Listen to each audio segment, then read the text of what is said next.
Welcome back. For people wrestling with feelings of grief, the holiday season can be painful. Christmas parties, those can feel uncomfortable. Get-togethers can be a reminder of lost loved ones. The Pine Grove Bible Church is hoping to change that. The church is hosting its first Blue Christmas this Wednesday evening. It's a special service for people to contemplate, make new friends, and access support on site. I went to the church earlier today to learn more about their service.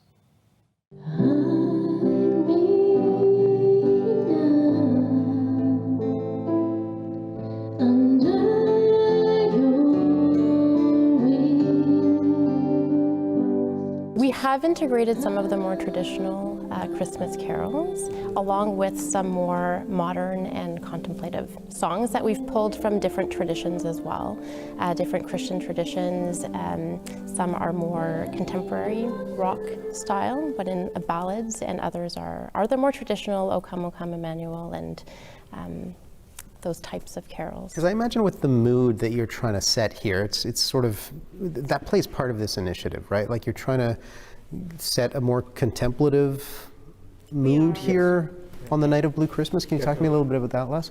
Well, I think people need to, the idea is to give people a chance to process through, which dealing particularly with grief, but all kinds of other losses as well that people may be feeling, and give them an opportunity to process through that so that they have a chance to face up and not be inundated by everything else. They can contemplate it and face Christmas more calmly, more peacefully.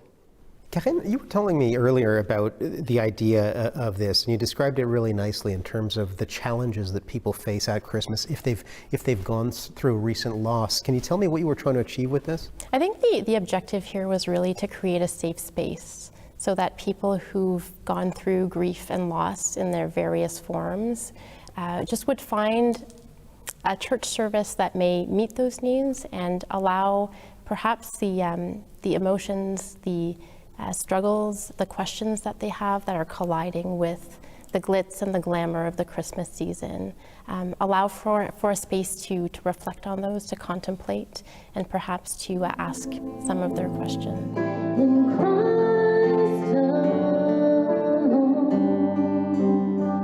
I think for so many of them, it's a collision of what they're feeling versus this wonderful joy and, as you say, glitz and glamour and noise and music, and it just seems like they're not in the world. They're disconnected from the world, and that's not a good place to be. People need to be connected. We're meant to be connected to each other and to the world, and so for them, it can be very disorienting, I think, to be sort of feeling so down, and yet the world is so up, and so what is wrong with me?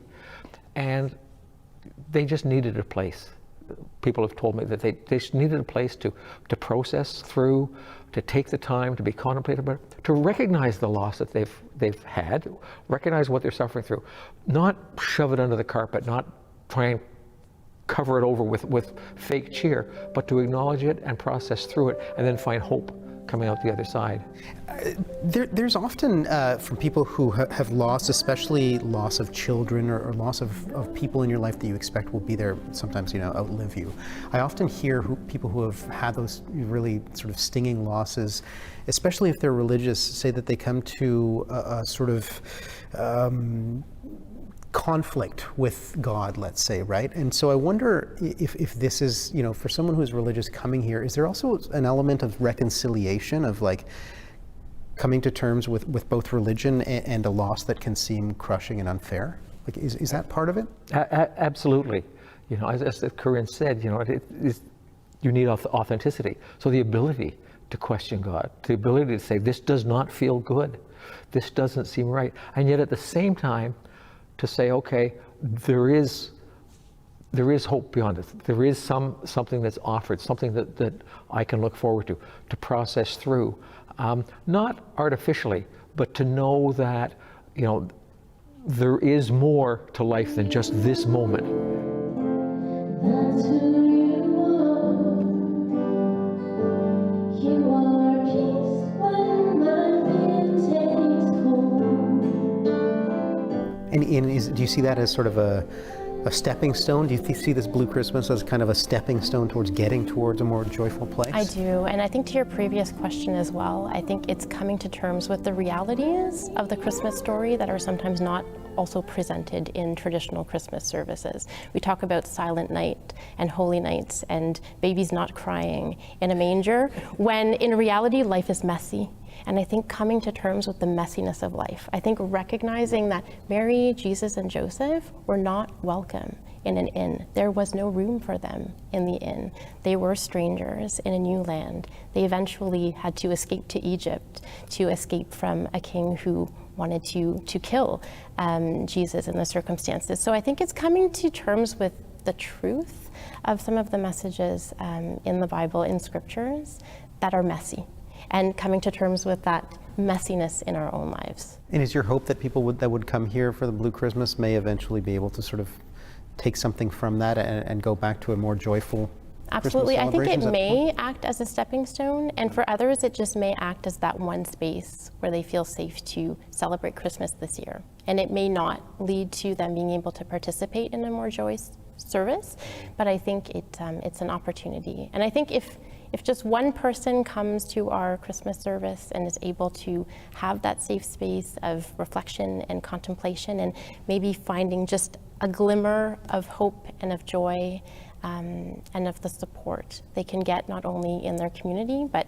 from faith as well, we'll have accomplished our goal. And I know this is open to everyone. There's anyone can come in and be part of this. I guess last word to you, Les, for somebody who may not be able to attend here, or who may be suffering not just a loss necessarily, but also sadness that some people feel around this Christmas time, right? Which is for people who are not there with us, either because of distance or because we've lost them.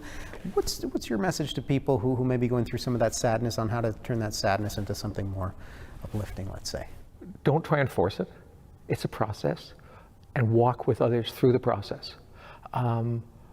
Face up to it, acknowledge it. It's real. Whether it's sadness over circumstances or sadness over a loss, acknowledge that and face it. Walk honestly. Be willing to share your disappointment with God, and find hope in His presence in your life. Well, thank you very much, Les, Karine, for sharing that with me. Good luck on the Blue Christmas, and I hope everything goes as planned, and that people find some hope here. Thanks very much. Thank you. For the Christmas season. Yep. Thanks so much. And I'm pleased to know